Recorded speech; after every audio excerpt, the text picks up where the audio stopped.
시작하겠습니다. 자, 86회 문제입니다. 1번. 재고자산 원가 흐름에 관한 내용 중 틀린 것을 물었습니다. 일반적으로 선의선출법은 후의선출법보다 수익비용 대응이 적절하다? 1번이 틀렸네요. 후의선출법이 수익비용이 적절하죠. 현재 수익의 현재 원가를 대응시키는 거거든요. 후의선출법은 뭐예요? 최근에 걸 파는 게 후의선출법이잖아요. 그러니까 수익비용 대응 원칙에 더 적절한 것은 선의선출법이 아니라 후의선출법이 되는 겁니다. 1번이 틀렸고요. 자, 이동평균법은 상품을 구매할 때마다 평균 단가 계산하는 거 맞죠? 후의선출법은 재무상태표보다는 손익계산서에 충실한 방법이라는 맞습니다. 이 도대체 무슨 말이냐면 여러분들 상품이 5월 1일께 10개가 있었고요. 5월 15일께 20개가 있었고 5월 20날께 30개가 있었어요. 30개. 자, 매출 마이너스 매출원가는 매출 총익을 계산할 때 5월 20날 매출을 했어요.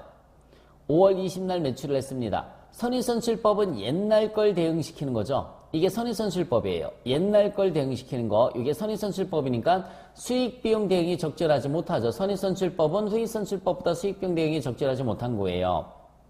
후의선출법은 오늘 매출에 오늘 걸 대응시키는 게 후의선출법이잖아요. 얘가 후의선출법이에요. 그러니까 수익비용 대응이 후의선출법보다 더 적절하기 때문에 손익계산서보다 충실한 방법이다라는 얘기입니다.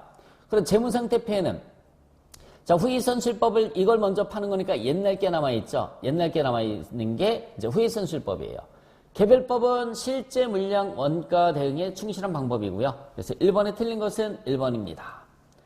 자본적 지출과 수익적 지출에 대한 내용이다. 틀린 것을 물었어요. 엘리베이터 설치? 당연히 자본적 지출. 증축이나 개축? 당연히 자본적 지출. 파손 유리 교체는 수익적 지출. 그죠? 건물의 도색도 수익적 지출이죠. 4번이 틀렸습니다. 4번. 도색이 뭐예요? 페인트 칠하는 걸 도색이라고 하는 겁니다. 3번 문제 볼까요? 사채와 관련된 설명이다. 잘못된 것을 물었습니다. 자, 사채 발행가액은 그죠?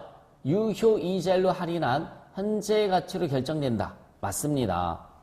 사채 할인 발행 자금은 유효이자율법으로 상각 또는 환입하도록 하고 있다. 이것도 맞아요. 사채가 할인 발행되면 이자 비용 매년 증가하죠. 네. 할증 발행됐을 때 이자 비용이 감소하는 거죠. 틀린 것은 3번. 4번.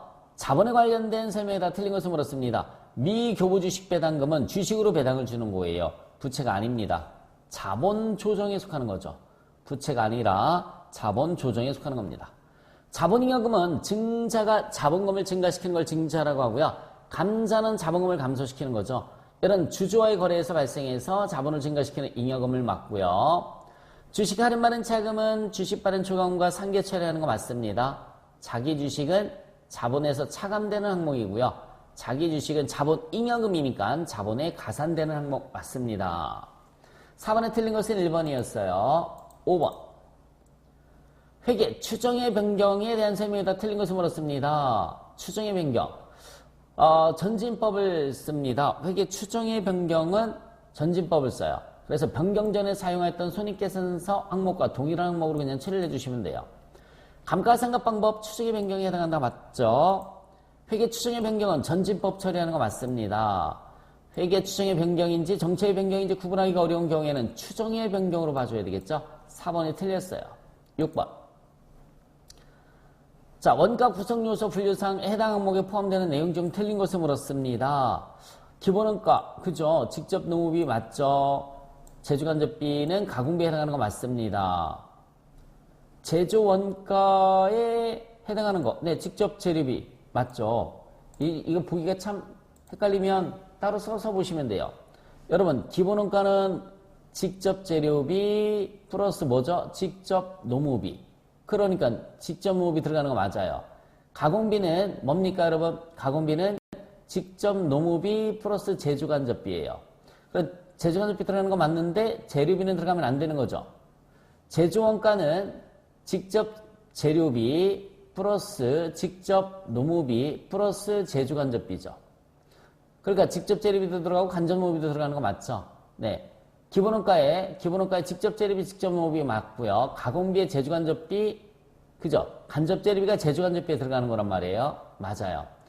네, 제조원가는 다 들어가는 거 맞아요. 그러면 얘가 틀렸네요. 6번의 답은 3번이 답이 되는 겁니다. 기말제품 재고액을 계산하면 얼마인가? 여러분, 제공품 계정을 그려서, 그죠? 자, 제공품 계정 그렸습니다. 집어넣어 볼게요. 기초제공품. 당기말의 제공품은 전기와 비교해서 45,000원 증가했다. 얘가 0이면 기말은 45,000원.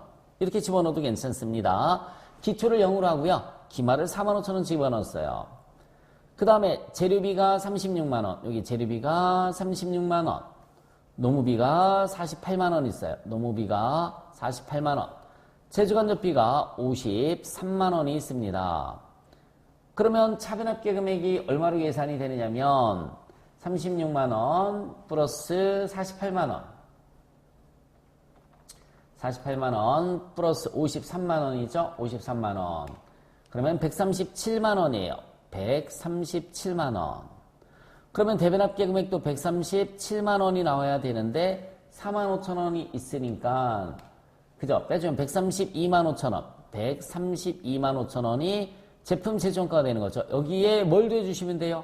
기초제품 더해주시고요. 기초제품 전기말이 단계 기초잖아요. 62만원. 그죠? 더해주시고요. 전기말이 단계는 기초가 되는 거니까 기말 제품을 구하는 문제입니다. 기말 제품 물음표시는 자 매출원가는 135만원 나와 있어요. 매출원가는 135만원. 그죠? 그러면 두 개 더해서 플러스 62만원을 더해서 마이너스 135만원을 빼주시면 되겠죠? 그러면 59만 5천원. 네, 2번이 답이 됩니다. 59만 5천원. 자, 8번 문제를 한번 보도록 하겠습니다. 다음 자료를 이용해서 그죠? 무슨 법으로 하라고 나와 있어요? 단계배분법을 써라 라고 나와 있습니다. 그러면 자 제가 써볼게요. 제조, 보조 이렇게 있습니다. 제조 부분이 A와 B예요. 그쵸? 제조 부분이 A와 B고요. 보조 부분이 S1, S2인데 S2를 먼저 배부한다. 그럼 먼저 배부하는 걸 바깥쪽에다 써주라고 그랬죠? 먼저 배부하는 걸 바깥쪽에다 써주시고요. S1 이렇게 써주시면 됩니다. 자, 그 다음에 S1, S2에서 발생한 변동비는 S1이 40만원이고요. S1이 40만원. S2가 20만원이라는 얘기죠. S2는 20만원. 여기 S1이 먼저 시작했고 S2 나와 있으니까 얘가 S1이고 얘가 S2입니다. A, B는 안 나와 있어요.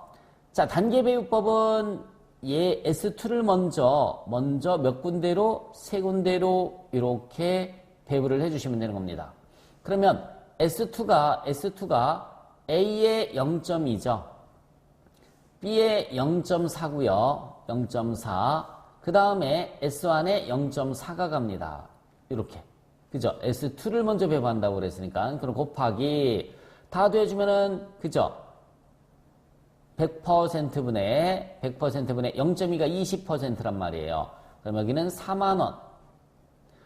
자, S1은, 그죠? B는 40%에 0.4니까 8만원. 여기도 똑같이 8만원. 이렇게 갑니다. 자, 그리고 나서 두 번째. S1은 두 개 더해서 두 군데로만 가시면 되는 거예요. S1은 두 군데로만 0.4, 0.4 똑같이 가면 되네. 0.4, 0.4 똑같이. 두 개 더해주시면 48만원이죠. 48만원 똑같이 가면 되는데 그래도 계산하면 80%분의 40%씩 가시면 돼요. 그냥 24만원씩 이렇게 배부가 되는 겁니다. 24만원. 무릎이 뭐로 물었습니까? A에 배부해야 되는 보조부문의 총원가는 얼마인가? A에 배부되는 보조부문의 총원가는 여기서 4만원, 여기서 24만원. 두 개 더해서 28만원이 답이 되겠죠.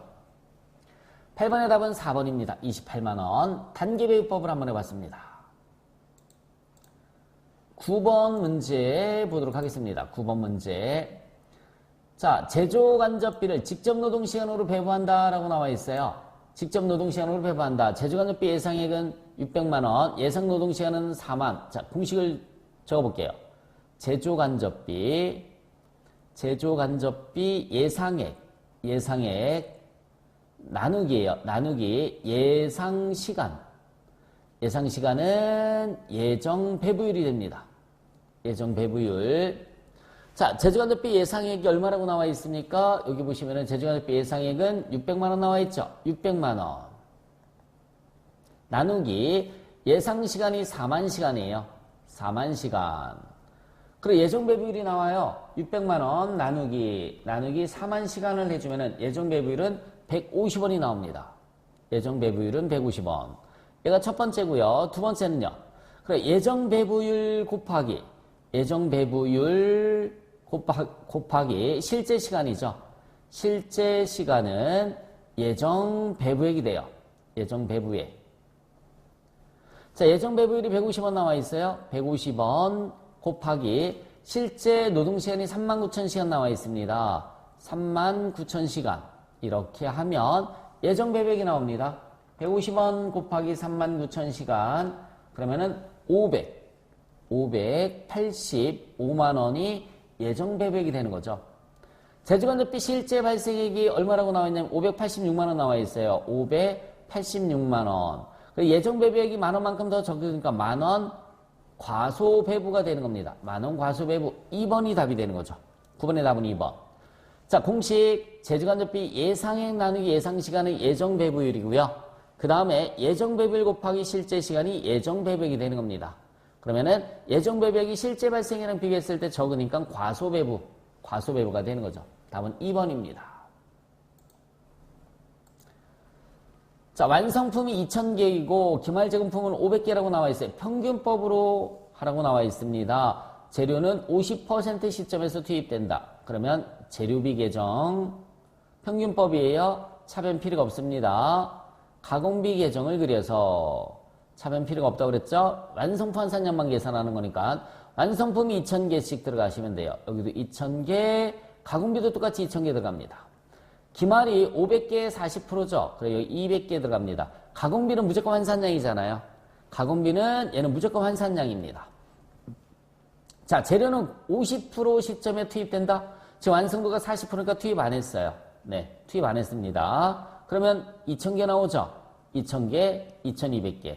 그래서 1번이 답이 되겠죠. 2,000개, 2,200개. 1번입니다. 완성도가 40%고요. 50% 시점에서 투입한다고 그랬으니까 투입을 안 했으니까 기말은 들어갈 게 없다라는 얘기입니다. 11번. 자, 부가세 과세 대상인 재화의 공급으로 보는 것을 물었습니다. 국세징수법에 따라 공매된 경우 강제 공매는 재화의 공급이 아니에요. 택시 운송업을 운영하는 사업자가 구입 시 매입세 공제를 받은 승용차를 업무 목적인 회사 출퇴근용으로 사용하고 있다. 비영업용 승용차 유지입니다. 자가 공급에 해당하는 거예요. 자가 공급. 간주 공급 중에서 자가 공급에 해당하는 거기 때문에 재화의 공급이 아닙니다. 답은 2번이에요. 컴퓨터를 제조하는 사업자가 원재료로 사용하기 위해서 부품을 기계장치 수리에 대체해서 사용하였다. 과세 대상 아니죠. 종업원에게 작업복을 제공하는 경우도 역시 과세 대상 아닙니다. 개인적으로 쓰는 게 아니니까 답은 2번에 비영업용 승용차 유지 자가 공급에 해당하는 겁니다. 12번. 틀린 것을 물었습니다. 사업자는 원칙적으로 사업장마다 20일 이내에 사업자 등록을 해야 된다. 맞죠? 2번이 틀렸네요. 신규로 사업을 시작하려는 자는 사업 개시일 전에도 사업자 등록을 할 수가 있습니다. 2번이 틀렸고요. 사업장이 둘 이상인 사업자는 사업자 단위로 본점 또는 주사무소 관할 세무서장에게 사업자 등록을 할 수가 있습니다. 사업자는 사업자 등록 신청을 관할 세무서장이 아닌 다른 곳에서 할 수도 있고요. 13번. 납부세액을 계산을 해라 라고 나와 있습니다. 자, 매출처배 세금계산서 합계표상의 공고가액이 1,000만원이에요. 1,000만원에 10%. 그러면 매출세액은 100만원이 나오죠. 매출세금 100만원이고요. 매입은 500만원인데 이 중 승용차 렌트비가 10만원이 있어요. 그러면 490만원이 나오죠. 승용차는 불공이니까 곱하기 10% 하면 49만원이 나와서 빼주면 51만원이 나오죠. 4번이 답입니다. 과세되는 근로소득으로 보지 않는 것을 물었습니다. 영업이의 명목으로 받는 금액, 과세입니다. 과세. 상여 처분된 거니까 얘도 과세가 되겠죠. 3번에 종업원에게 지급된 경조금 중 사회통념상 타당하다고 인정되는 금액은 비과세입니다. 답은 3번이에요. 임원 사용인이 주택 구입, 임차에 소요되는 자금을 저리 또는 무상으로 제공받음으로써 얻은 이익이 과세가 되는 거고요. 15번. 원천징수 대상의 원천징수에 대한 설명이다. 틀린 것을 물었습니다. 1번. 원천징수 의무자는 원칙적으로 원천징수 대상 소득을 지급하는 자이다. 맞죠? 이자소득, 모든 이자소득의 원천세율은 14%다가 틀렸어요. 비영업대금의 이익은 25%잖아요. 비영업대금의 이익은 25%입니다. 신고 기한 내에 원천징수 상황을 못했더라도 신고 불성 시 가산세는 없습니다. 원천징수세액은 원천징수 의무자가 납부하는 거 맞죠? 15번에 틀린 것은 2번. 모든 이자 소득이 아니에요. 일반적인 은행 이자가 14%고요. 비영업대금의 이익은 25%입니다. 자, 86회 문제까지 풀어봤습니다. 수고하셨습니다.